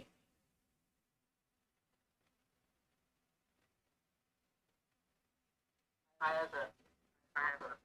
क्लियर है? यहां पे ये जो पीए है, यहां पे ये जो पीए है ये क्या है, वेपर प्रेशर ऑफ सॉल्यूशन। ये जो पीए नॉट है ये क्या है, vapour pressure of pure solvent. और ये क्या है, vapour, sorry, mole fraction of A in the solution. बोलो, कोई प्रॉब्लम? ठीक है ना? चलो, तुमने एक चीज गौर की कि कभी भी अगर हम लोग सोल्यूशन लेंगे, कभी भी अगर हम लोग सोल्यूशन लेंगे तो क्योंकि सरफेस पे नॉन वॉलेटाइल सॉल्यूट भी आ जा रहा है तो यहां पे ए हमेशा less than P A not बनेगा। यस, तो इसको बोलते हैं लोअरिंग ऑफ वेपर प्रेशर। मतलब अगर हम लोग मान लो प्योर लिक्विड ए लेते, है ना, और उसमें हम लोग बी को ऐड करते चले जाते हैं, तो शुरुआत में क्योंकि केवल मेरे पास ए था तो शुरुआत में मेरे पास प्रेशर था पीए नॉट, फिर जैसे ही इसके अंदर बी आ गया तो प्रेशर डिक्रीज कर जाएगा, और डिक्रीज करते करते वो कहां तक आ जाएगा, सॉल्यूशन के वेपर प्रेशर तक। बात समझ में आई कि नहीं? तो यहाँ पे वेपर प्रेशर का क्या हो जाएगा, डिक्रीज हो जाएगा। वेपर प्रेशर सॉल्यूशन का हमेशा कम होगा और सॉल्वेंट का हमेशा ज्यादा होगा, तो इस फिनोमिना को कहते हैं लोअरिंग ऑफ वेपर प्रेशर। बात समझ में आई?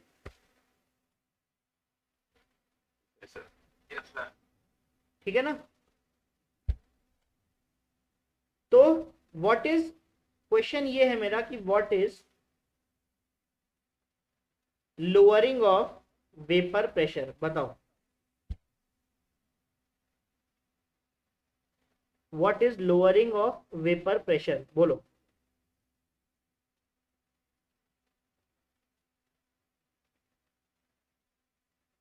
बोलो भाई।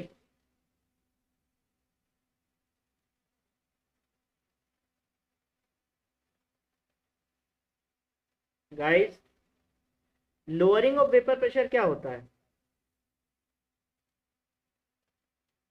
सॉल्यूशन का pressure, vapour pressure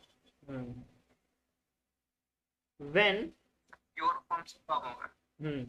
when a solute is added to a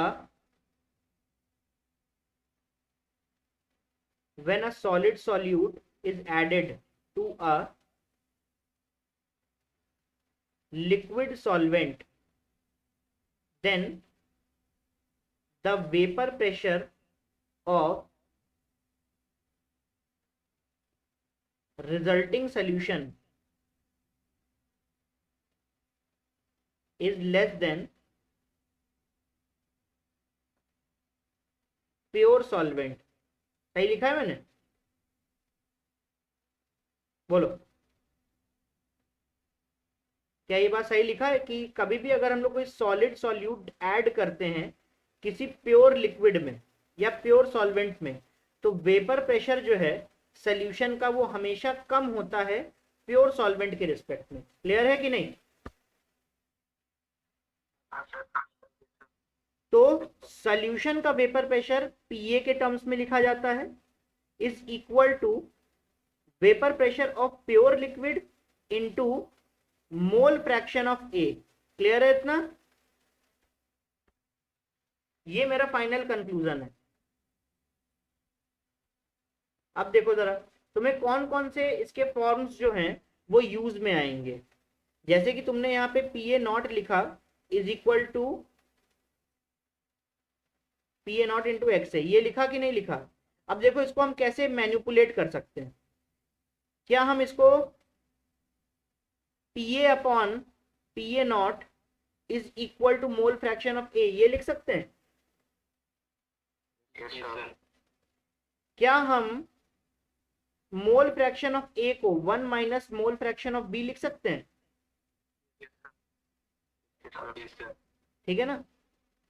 क्या हम मोल फ्रैक्शन को इस तरफ ले आए और हम यहाँ पे P A whole upon P A not ये लिख सकते हैं?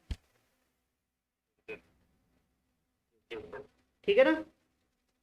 अगर हम इसको सही से अरेंज कर लें तो यहाँ पे P A not minus P A whole upon P A not ये लिख सकते हैं? सोचो जरा, ये किसका वेपर प्रेशर था? चीजों को समझो। वेपर प्रेशर ऑफ सॉल्वेंट, ये किसका वेपर प्रेशर था? सॉल्यूशन। सॉल्वेंट का वेपर प्रेशर ज्यादा होता है, सॉल्यूशन का वेपर प्रेशर कम होता है, तो इसी को तो बोलेंगे P A not minus P O को ही तो लोअरिंग ऑफ वेपर प्रेशर बोलेंगे। बोलो, मान लो पहले प्योर सॉल्वेंट का वेपर प्रेशर 100 था, उसके बाद मैंने उसमें सॉल्यूट ऐड किया तो सॉल्यूशन का वेपर प्रेशर 80 हो गया, तो बताओ लोअरिंग कितने की हुई? 20 की। तो अगर मान लो मैं लिखता फॉर्मूले बेस पे, तो P A not minus P I तो लिखता उसको, बोलो, है ना। तो पहला जो यूजेबल फॉर्म है, तुमको ये तो मैंने बता दिया कि कैसे आया यहां तक। जो यूजेबल फॉर्म से उसको समझो, इसको जो क्वेश्चंस को करने में तुम्हारी हेल्प करेगा। पहला है लोअरिंग ऑफ वेपर प्रेशर, किसे कहते हैं? लोअरिंग ऑफ वेपर प्रेशर का मतलब होता है P A not minus P ए, जो कि किसके बराबर है, यहां से अरेंज करो, मोल फ्रैक्शन ऑफ बी के बराबर है इंटू पी ए नॉट के बराबर है। सही है। कहानी यहां से स्टार्ट हुई, पहला यूजेबल फॉर्म हमको यहां पे मिला, कोई प्रॉब्लम?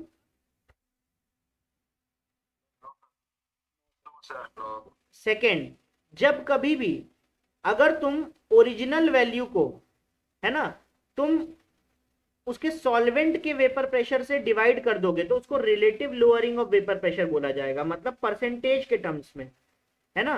तो अगर मैंने मान लो ये लोअरिंग ऑफ वेपर प्रेशर है, इसको मैंने ओरिजिनल वेपर प्रेशर से डिवाइड कर दिया, तो ये एक्स बी के बराबर आया। तो इसको हम लोग क्या बोलेंगे, इस पूरे टर्म को, इसको बोलेंगे relative lowering of vapour pressure, मतलब रिलेटिवली कितना वेपर प्रेशर कम हो गया। इसको शॉर्ट में आर एल वीपी भी बोलते हैं। क्लियर है इतना कि नहीं? तो तीन चीजें कौन कौन सी हैं? पहला फॉर्मूला है vapour pressure of solution is equal to mole fraction of A into vapour pressure of solvent A. Second है lowering of vapour pressure. Lowering of vapour pressure is equal to, सोचो अपने हिसाब से कि वो क्या होगा, लोअरिंग ऑफ वेपर प्रेशर है तो मतलब सॉल्वेंट का वेपर प्रेशर माइनस सॉल्यूशन का वेपर प्रेशर, किसके बराबर है? Mole fraction of B into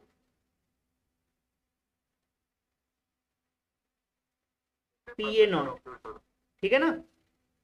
third आता है कि अगर मैं आर एल वीपी निकालूं, relative lowering of vapour pressure, तो मैं क्या करूंगा कि जो एल वीपी है उसको मैं ओरिजिनल प्रेशर से डिवाइड कर दूंगा, तो किसके बराबर आएगा?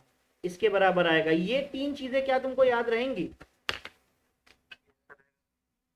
है ना? बोलो भाई बाकी लोग, ठीक है ना। इसके ऊपर क्वेश्चंस करने हैं, तो मैं इस क्लास में तो अब क्वेश्चन नहीं कराऊंगा, अगले क्लास में तुम लोग नेक्स्ट क्लास में जरूर से ये चीजें पढ़कर आओगे। सबको ये बात समझ में आती है?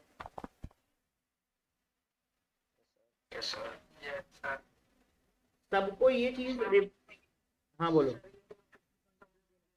कौन सा बताओ, कौन सा?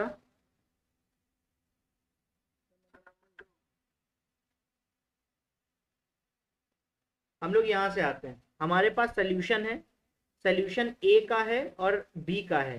ए जो है वो लिक्विड है, बी जो है वो सॉलिड है, ठीक है ना।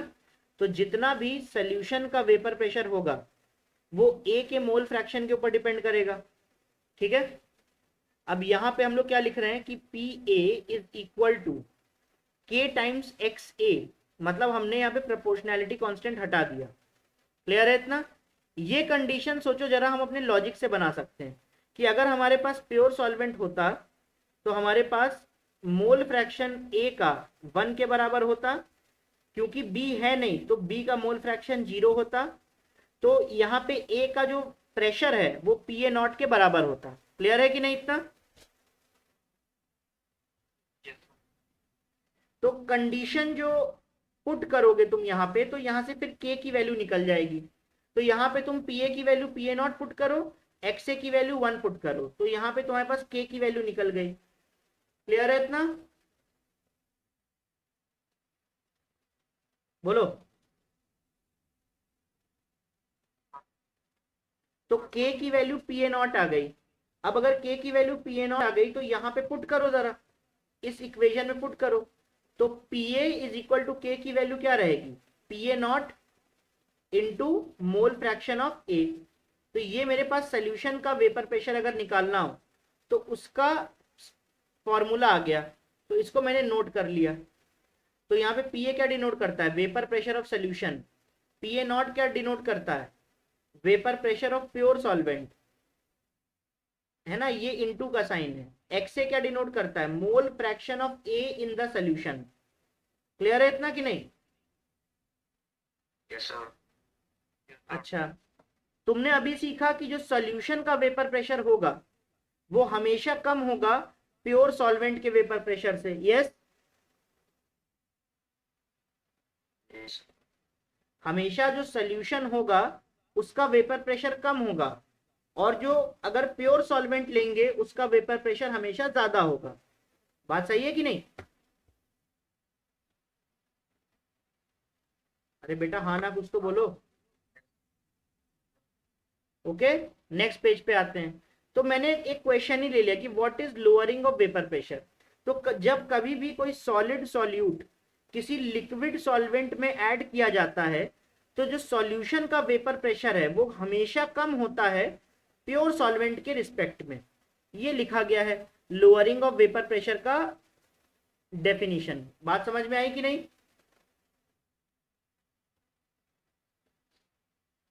क्लियर है इतना? ओके, अब यहाँ पे हम ये जो मेरे पास फॉर्मूला है इससे मुझे बस खेलना है, मुझे इसी को मैनिपुलेट कर करके बाकी चीजें निकालनी है। तो देखो, मैंने Pa is equal to Pa not into XA लिया, ठीक है ना, फिर मैंने इसको डिनोमिनेटर पे लेके गया तो यहाँ XA बचा रह गया। XA को 1 माइनस XB बोला लिखा जा सकता है क्योंकि XA प्लस XB की वैल्यू 1 होती है, ठीक है ना। तो यहाँ पे XB की वैल्यू क्या आ गई, 1 minus Pa whole upon Pa not. Clear है इतने यहाँ तक कि नहीं? तो अगर तुम इसको लेके जाओगे तो Pa not minus Pa whole upon Pa not XB के बराबर आ जाएगा। तो Pa नॉट क्योंकि वेपर प्रेशर ऑफ सॉल्वेंट होता है, Pa जो है वो वेपर प्रेशर ऑफ सोल्यूशन होता है, तो basically Pa not minus Pa को लोअरिंग ऑफ वेपर प्रेशर बोला जाएगा कि नहीं बोला जाएगा? बोलो, क्लियर है कि नहीं? ओके, और अगर तुमने मान लो इसको परसेंटेज के टर्म्स में बोलोगे तो हमेशा परसेंटेज के लिए ओरिजिनल वैल्यू से डिवाइड कर दिया जाता है, ठीक है ना। तो Pa not minus Pa whole upon Pa not is equal to XB। तो मोल फ्रैक्शन ऑफ जो सॉल्यूट है वो relative lowering of vapour pressure के बराबर होता है। क्लियर है?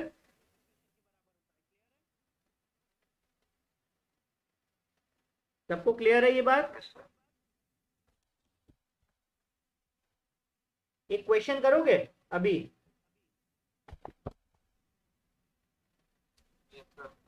एक क्वेश्चन कर लो, तुम्हें पूरा कॉन्सेप्ट एकदम एक बार में समझ में आ जाएगा। मान लो तुम्हारे पास 30 ग्राम है ऑफ यूरिया, ठीक है, is added to 45 gram of water, ठीक है।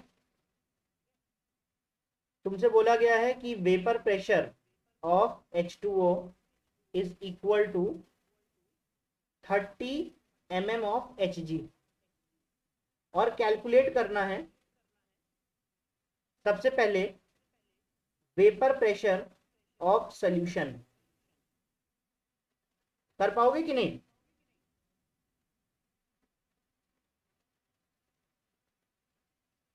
सब लोग आंसर दो। क्या vapour pressure of solution solve करके निकाला जा सकता है?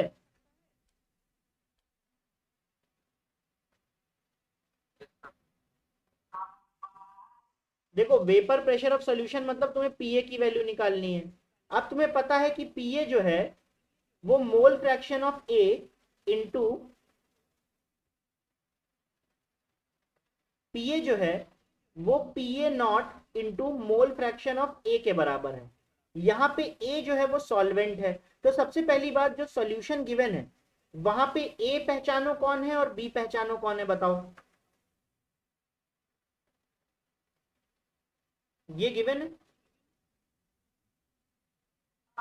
बताओ ए पहचानो क्या है, बोलो, और बी क्या है। ठीक है, यूरिया कैसा होता है, सॉलिड होता है, और H2O कैसा होता है, लिक्विड होता है। बात समझ में आई कि नहीं, बोलो। तो क्या तुम्हें PA0 गिवन है, हाँ सर।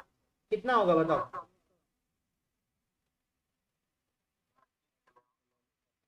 30 mm ऑफ Hg, ये PA0 है कि नहीं है।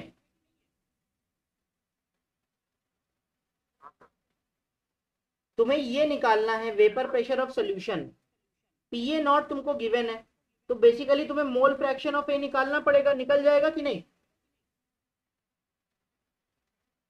सर तो मोल फ्रैक्शन ऑफ ए निकालने के लिए जरा पीछे जाओ, देखो मैंने डेटा शीट तुमको लिखवाई थी। डेटा शीट में मोल फ्रैक्शन ऑफ ए कैसे निकाला जाए या मोल फ्रैक्शन ऑफ बी कैसे निकाला जाए, एकदम एग्जैक्टली वैसे ही लिखा गया है, हाँ कि ना। सर तो बताओ यहाँ पे मोल फ्रैक्शन ऑफ, तो बताओ यहाँ पे मोल फ्रैक्शन ऑफ ए निकालना है, कैसे निकालेंगे।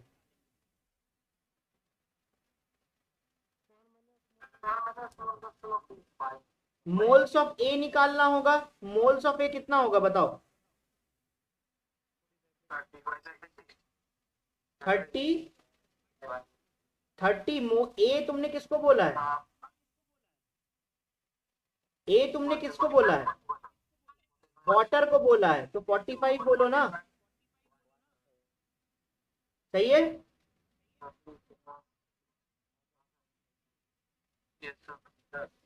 तो 2.5 होगा कि नहीं होगा।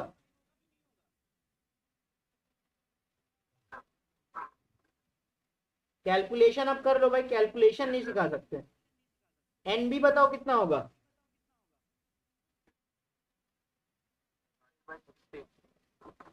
30/60, तो 0.5 होगा कि नहीं होगा। तो यहाँ पे एक्स से बताओ कितना होगा।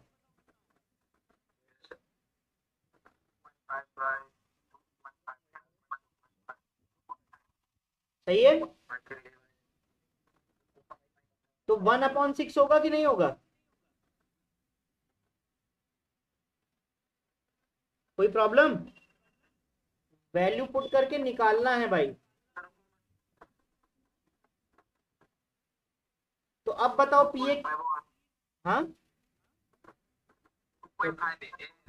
ओके, तो अब पीए की वैल्यू बताओ कितनी होगी। ये है 1/6, अब ये कितना होगा बताओ। ओके बहुत बढ़िया,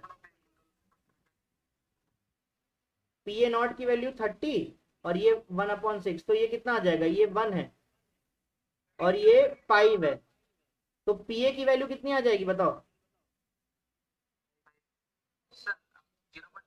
सॉरी सॉरी सॉरी, एक सेकेंड, सॉरी हाँ, ये ए की वैल्यू है ना, तो ए की वैल्यू कितनी है 2.5 और यहाँ पे ये कितना है 3, तो ये 5/6 आ जाएगा कि नहीं आ जाएगा। ठीक है, और यहाँ पे PA जो है वो तुम्हारा 30 है और PA XA की वैल्यू जो है वो 5/6 है, तो ये 1 है ये 5 है, तो 25 वैल्यू आ जाएगी कि नहीं आ जाएगी, बोलो। क्लियर है इतना। चलो अब इसके नेक्स्ट पार्ट तुम नेक्स्ट दिन करके लाओगे। सेकंड पार्ट जो है वो है तुम्हें LVP निकालना है। LVP कितना होता है बताओ, PA0 माइनस PA, थोड़ी सी अपनी अकल लगाओ, देखो इसी के बराबर होता है कि नहीं होता है, बोलो। अब कैसे निकालेंगे वो नेक्स्ट क्लास में बताऊंगा, ये करके लाना। थर्ड, तुमको फिर RLVP निकालना है। सही से थ्योरी को पढ़ो, फॉर्मूला बेस्ड अप्रोच है पूरे चैप्टर में, एकदम भी टफ चैप्टर नहीं है ये। उसके बाद तुमको RLVP निकालना है। RLVP किसके बराबर होता है? PA0 minus PA whole upon PA0। पूरा थ्योरी पढ़ो जो बताई गई है, वहां से सोच सोच के आंसर बनाना है इसका। फोर्थ पे तुमको क्या निकालना है? Mole fraction of A, mole fraction of B, और लास्ट में तुमको क्या निकालना है? Molality of solution. हो जाएगा कि नहीं हो जाएगा?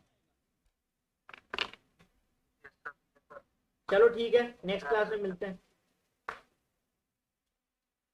Thank you, sir. Welcome Thank you, sir. Welcome Yes, sir. Welcome welcome.